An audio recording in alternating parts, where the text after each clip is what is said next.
Alors, reparlons de la future Twingo. Eh bien, il y aura peut-être un partenariat avec Nissan qui se mettra en place.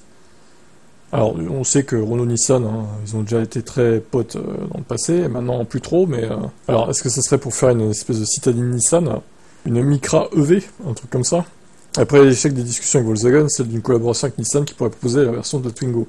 Tout comme elle doit se tourner vers deux fournisseurs chinois au tarif avantageux, la marque française a besoin d'un constructeur partenaire pour partager les frais et atteindre le prix de base inférieur à 20 000 euros, comme promis pour le véhicule. De la Twingo, Renault a précédemment annoncé vouloir réduire 40% des coûts de production de CVE d'ici le lancement de la prochaine génération. Bah, je trouve que c'est plutôt une bonne idée, si ça limite les coûts des véhicules. Il y aura des équipementiers chinois apparemment qui s'occuperaient de la Twingo, qui serait une espèce de Spring produite en Chine du coup, peut-être. Ça reste à voir, où est-ce que ça produite exactement. La Twingo sera équipée de batteries LFP produites en Hongrie par le fabricant chinois KTL. Ok, très bien. Pour réduire les coûts aussi, de citadines électriques chez Nissan. L'alliance Renault-Nissan-Mitsubishi n'est plus ce que c'était, mais elle perdure.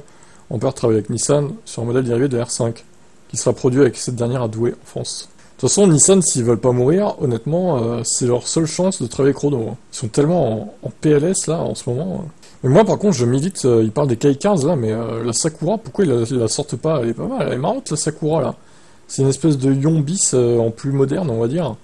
Franchement, elle pourrait marcher, hein. En France, si tu lui colles 30 kWh de batterie, tu la mets à 15 000 euros hors bonus, je suis sûr qu'elle pourrait marcher, clairement. Ce serait une concurrente à la Leap Motor de Stellantis, là.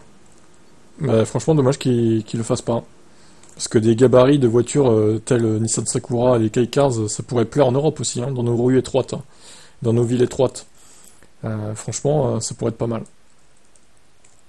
Bref, on verra comment ça évolue tout ça. Quel est votre avis là-dessus?